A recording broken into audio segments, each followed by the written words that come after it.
yang bertanggung jawab tentang kerusakan barang bukti, karena URL tadi juga ditampilkan sebagai bukti. Apakah bisa penyidik dihadirkan untuk memastikan bahwa URL itu bisa diklik oleh penyidik yang pertama kali mengakses? Saya tidak tahu. Tidak tahu, baik. Dan terakhir, saya mau memastikan, dan ini memang saya hanya fokus unsur menyebarkan itu terbukti atau tidak. Saudara akses langsung akun GN13 tidak dalam pemeriksaan? Melakukan analisa berdasarkan hasil ekspor akunnya. Pertanyaan saya ulangi. Saudara periksa langsung akun GN13 tidak? Periksa langsung hasil ekspornya. Enggak, yang langsung bukan hasil ekspornya. Langsung kunjungi link tadi begitu. Izin ya Mulia. Jadi kan kami melakukan pemeriksaannya tidak secara online ya Mulia. Nah, berarti saudara hanya dari penyidik. Betul, hasil ekspornya. Berarti yang mulia. tidak Hasil begitu ekspor. loh. Masuk ke teknis. Saya ingin penjelasan apa sih digital forensik. Mengingat ada digital secara umum, ada juga forensik, apa perbedaannya? Suaranya, Nick. Siap. Untuk yang berdasarkan sepengetahuan saya, digital forensik itu salah satu cabang forensik untuk mengumpulkan, menemukan, menganalisa bukti digital dari barang bukti elektronik seperti itu. Yang termasuk bukti digital itu apa saja? Siap. Jadi kayak dokumen-dokumen tersebut yang ada di dalam barang bukti elektronik. Di sini barang bukti elektroniknya tadi sudah kami sampaikan, ada laptop, flash disk, hard disk, handphone. Itu barang bukti elektronik. Sedangkan bukti elektroniknya itu di dalamnya, seperti mungkin yang dituangkan dalam berita.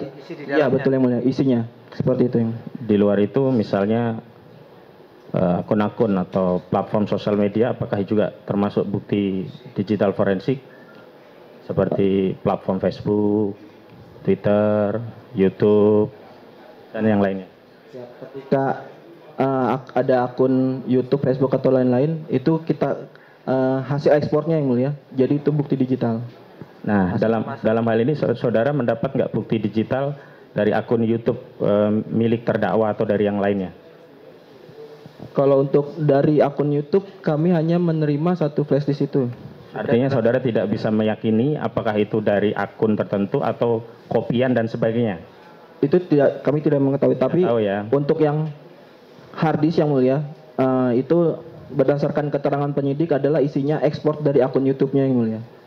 Keterangan dari penyidik. Tapi saudara sendiri tidak meyakini itu berdasarkan penyidik. Siap. Karena saudara uji sendiri enggak itu keterangan dari penyidik? Gini, kami baca dari berita berkas administrasinya. Jadi ya, di situ saudara uji tidak keadaan itu benar-benar bersumber dari akun YouTube tertentu? Dari hasil nama filenya itu bisa terlihat. Jadi mohon izin yang mulia. Jadi ketika memang sesuatu file yang diekspor dari platform itu akan ngebentuk file takeout yang mulia. Jadi di sini kayak kalau kita ekspor email, ekspor YouTube, ekspor Facebook, akan ngebentuk suatu file formatnya .zip. Baik. Seperti itu. Format itu apakah akan berubah ketika di-upload atau di-share melalui akun-akun yang lainnya? Jadi kalau format zip itu bundle-nya, jadi bungkusannya itu seperti itu. Artinya kalau di-upload apakah bungkusan itu akan berubah atau sama hasilnya? Ketika diupload ke akun yang lain. Berita yang lain. Pasti yang akan diupload .zip-nya. Bundelnya. Artinya juga tidak bisa diketahui kalau sama-sama di-download hasilnya sama. Betul. Untuk sama itu kita ngecek dari hash value-nya. Iya, artinya apakah itu di hash value yang awal atau hash value itu sudah berpindah ke beberapa akun, isinya kan sama. Ketika hash value-nya sama, isinya sama. Baik. Jadi kan belum bisa spesifikasi asalnya dari mana. Saya lanjutkan. Tadi ada bukti menarik. Bukti tadi kan ada yang dokumen, bukti-bukti digital dalam bentuk komputer, handphone, dan sebagainya. Saya masih belum tahu peran dari iPhone dalam kasus pembuktian ini. Kalau yang lainnya paling tidak ada history sehingga bisa terkait dengan perkara, ada akses. Nah, peran iPhone itu di situ yang sudah diperiksa apa? Siap. Mohon izin yang mulia menjawab. Jadi pada saat itu kan memang barang bukti yang kami lakukan pemeriksaan, yang kami terima dari penyidik, kami lakukan pencarian berdasarkan keyword-keyword yang menjadi perkara yang mulia. Jadi pada saat itu memang terhadap semua barang bukti kami lakukan pemeriksaan yang diserahkan penyidik. Jadi untuk handphone iPhone ya dari terdakwa Gus Nur ya itu. Kami menemukan akun yang terhubung ke yang mulia. Ada akun Gmail, Apple ID, kemudian ada akun WhatsApp seperti Akun itu terhubung dengan akun YouTube yang GN13 tadi. akun YouTube-nya kan tadi Munjiat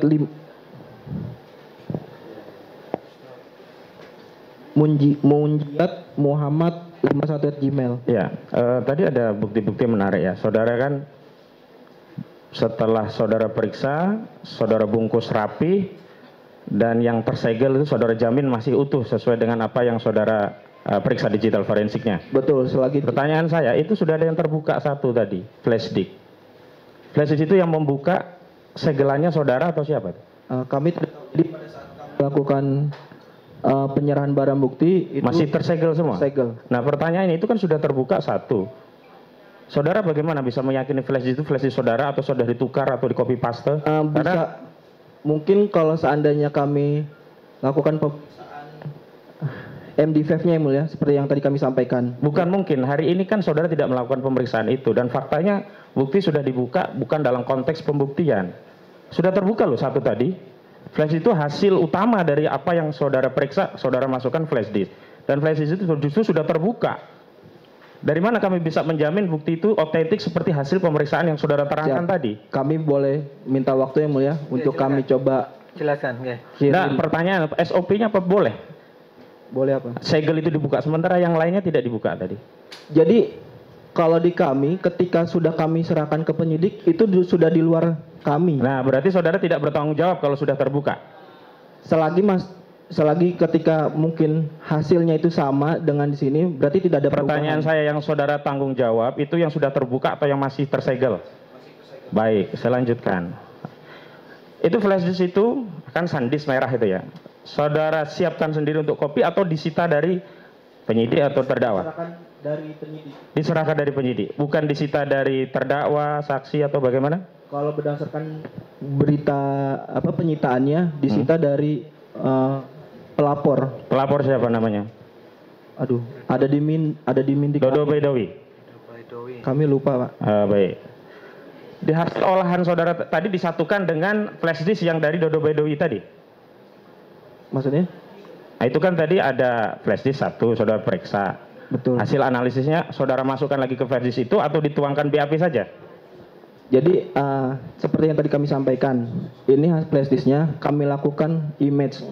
Kemudian hasil image tersebut yang kami analisa. Jadi setelah kami lakukan proses, ini kami tutup kembali yang mulia, kami simpan, Nah, hasil kopi tersebut kami lakukan analisa. Kemudian temuan-temuannya kami masukkan ke dalam berita acara ini. Seperti Baik, itu. hasil olahan data yang saudara tuangkan dalam BAP itu bisa enggak untuk memastikan ini bisa diakses akun tertentu atau akun dari akun yang lain, atau saudara hanya memeriksa sebatas-batasan dari bukti yang dikirimkan penyidik? Betul. Begitu ya, berarti nggak tahu asalnya bagaimana. Itu sangat tergantung validitasnya dari bukti yang diserahkan penyidik.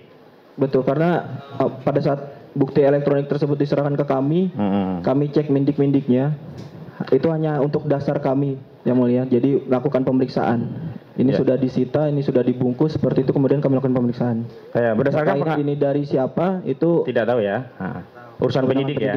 Siap. Nah, saya tanya lagi lebih spesifik karena ini belum masuk kepada unsur penyebaran, akses dan seterusnya, karena saudara hanya mengolah barang matang bukan asalnya kan. Saya mau tanya, dalam proses penyitaan itu kan selain disita bukti tadi juga akses terhadap akun. Karena itu bukti kejahatan, maka biasanya penyidik juga menyita akses akun dan menguasai akun tadi, mengambil alih lah begitu.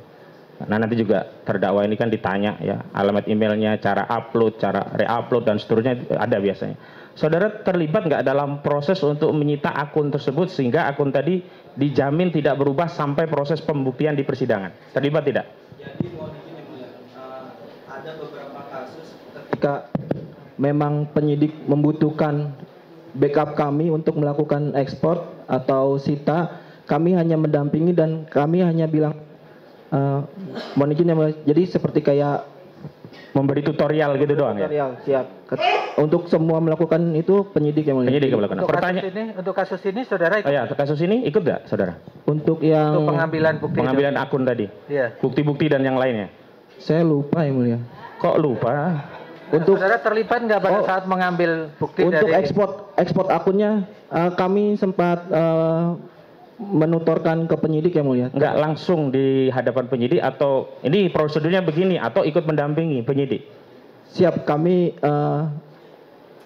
bukan mengarahkan, jadi kami menjelaskan yang mulia. Jadi cara-cara Tapi mengambil. tidak di PKP-nya istilahnya ya. Betul, yang mulia. Jadi agar mungkin ada beberapa cara ketika mungkin mau izin yang mulia. Oke. Ketika kita ekspor mungkin kalau tindakan ekspornya salah itu bukan menghilangkan yang mulia, tapi gagal ekspornya. Bukan menghilangkan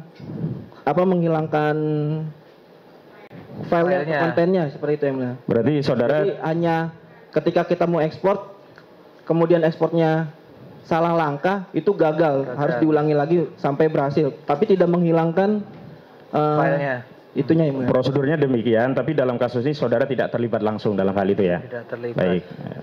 Saya lanjutkan. Dalam konteks bukti-bukti yang saudara berikan deskripsi ini begitu, manual kan tadi, ada nggak kemungkinan salah kutip, salah kata, tipe dalam proses penyalinan tadi? Siap, kalau dibilang ada kemungkinan salah, ada yang mulia, tapi kami lakukan cross check ulang yang mulia. Tadi kami sampaikan, kami dengarkan, kemudian kami ulangkan kembali. Jadi yang pertama kami dengar sambil ketik yang mulia, kemudian kami pause, kemudian kami lanjutkan. Nanti ketika sudah anggap sudah 30 detik pertama yang mulia, kami ulang lagi, tapi kami tidak mengetik, kami hanya mendengarkan dan kami memastikan apa yang kami ketik sesuai dengan apa yang kami dengar. Ya, prosedur itu kan tetap ada potensi keliru tadi saudara katakan. Siap. Ya, pertanyaan selanjutnya, ada nggak quality control terhadap kerjaan saudara sehingga paling tidak ada verifikasi berlapis lah setelah saudara ada yang memeriksa lagi begitu? Nah, kami bekerja secara tim, jadi setelah kami dengar, kemudian kami cek berdasarkan tim untuk mengecek setiap transkripan, tapi tidak bisa diedit seperti itu. Jadi yang tim itu kami hanya untuk read only. Jadi kalau memang kami kan bertim yang mulia, jadi ketika misalkan dua rekan kami bilang ada yang salah, nanti kami cek apakah benar salah atau seperti apa, seperti itu yang mulia. Jadi setelah selesai semua, kemudian kami coba buat pastikan, tolong dengar apa yang saya transkrip sesuai atau tidak, seperti itu. Tapi tidak bisa, tapi mereka yang mendengar tidak bisa mengedit seperti itu. Baik, saya mau minjam istilahnya Pak Kapolri ya. Dalam kasus KM50 CCTV itu kan ada istilah scientific criminal investigation. Bukti-buktinya kan berbasis saintik. Nah, kalau tadi kan masih manual, masih ada probabilitas untuk ada keliru tipe, bahkan substansi juga bisa. Pertanyaan saya, ada nggak teknik tertentu di Direktorat Tindak Pidana Cyber yang bisa secara automatically, secara saintik itu mentranskrip dari video wawancara itu berubah menjadi tulisan yang persis seperti apa adanya begitu? Mohon izin karena kami di lab cyber itu hanya komputer forensik dan mobil forensik yang mulia. Mungkin kalau menggunakan video forensik itu ada, tapi kalau yang saya tahu, kalaupun kita mendengarkan video itu memang ada beberapa aplikasi yang mulia, tapi itu tidak kami gunakan karena kami belum bisa memastikan apakah aplikasi itu 100% sama atau tidak. Jadi kami lebih baik menggunakan secara manual. Tapi kalau memang menggunakan video forensik, alat forensik video itu mungkin bisa yang mulia. Sudah punya belum Bareskrim dalam hal ini? Untuk video forensik, Bareskrim ada di Puslapor. Puslapor. Untuk lab cyber di bawah Direktorat Tindak Pidana Cyber belum ada video forensik. Untuk kasus-kasus seperti apa yang itu harus dibawa ke Puslapor? Siap, mohon izin yang mulia. Jadi terkait keaslian video, contoh pada saat kasus yang lalu ada hoax 7 kontainer yang itu terkait keaslian suara itu di Puslapor yang mulia. Jadi terkait video apakah ini video editan atau bukan itu di Puslapor. Karena di kami belum ada kemampuan atau alat yang mumpuni ke arah sana. Ya, sepengetahuan saudara saja. Apa yang membedakan sama-sama pasal hoax, yang satu harus sampai ke Puslapor, yang satu hanya cukup di Direktorat Tindak Pidana Cyber? Tergantung kontennya, Yang Mulia. Kontennya. Ya? Tergantung kontennya, Pak. Nah, dalam hal ini konten yang hari ini kita tampilkan kan juga mengandung potensi editan. Nah, cara memastikannya puslapor kan lebih saintifik lah menurut saya. Apakah memang ada batasan-batasan tertentu di SOP sehingga yang seperti ini cukuplah di Direktorat Tindak Pidana Cyber? Kalau itu kami ini, kurang nggak tahu ya. Oke. Nggak tahu. Saudara hanya menjalankan tugas sesuai dengan apa yang diminta oleh penyidik begitu saja. Jadi saya sedikit menambahkan karena ini adanya di apa? Direktorat Pidana Cyber. Bukan, Pak. Jadi barang buktinya kan bukti digital ini adanya di flash disk, Yang Mulia. Flash disk itu kami lakukan pemeriksaan secara komputer forensik. Jadi kami melakukan pemeriksaannya flash disknya, Yang Mulia, seperti itu. Mungkin Baik. kalau memang penyidik meminta ke kami untuk pemeriksaan berdasarkan videonya, itu bukan di kami. Tapi pada saat itu penyidik meminta ke kami flash disknya. Karena kalau flash disk kami terkait komputer forensik, Yang Mulia. Jadi di kami bisa seperti itu. Baik, ini kan problemnya video ini rusak. Kami coba akses tidak bisa. Padahal di dakwaan ada URL dan URL itu tidak bisa diklik. Dan menurut pengakuan terdakwa ini kan sudah disita dan seterusnya. Pertanyaan kami, untuk memastikan bahwa URL tadi masih bisa berfungsi dan ada yang bertanggung jawab tentang kerusakan barang bukti karena URL tadi juga ditampilkan sebagai bukti. Apakah bisa penyidik dihadirkan untuk memastikan bahwa URL itu bisa diklik oleh penyidik yang pertama kali mengakses? Saya tidak tahu. Tidak tahu, baik. Dan terakhir, saya mau memastikan, dan ini memang saya hanya fokus unsur menyebarkan itu terbukti atau tidak. Saudara akses langsung akun GN13 tidak dalam pemeriksaan? Jadi kami melakukan analisa berdasarkan hasil ekspor akunnya. Pertanyaan saya ulang ya. Saudara periksa langsung akun GN13 tidak? Periksa langsung hasil ekspornya. Enggak, yang langsung bukan hasil ekspornya. Langsung kunjungi link tadi begitu. Izin, Yang Mulia. Jadi kan kami melakukan pemeriksaannya tidak secara online, Yang Mulia. Nah, berarti saudara hanya dari penyidik. Betul, hasil Nah, ekspornya. berarti Yang Mulia. tidak Hasil begitu ekspornya. loh. Itu yang memastikan kami apakah unsur menyebarkan itu terbukti atau tidak di pasal 28 Undang-Undang ITE begitu loh. Oke, sementara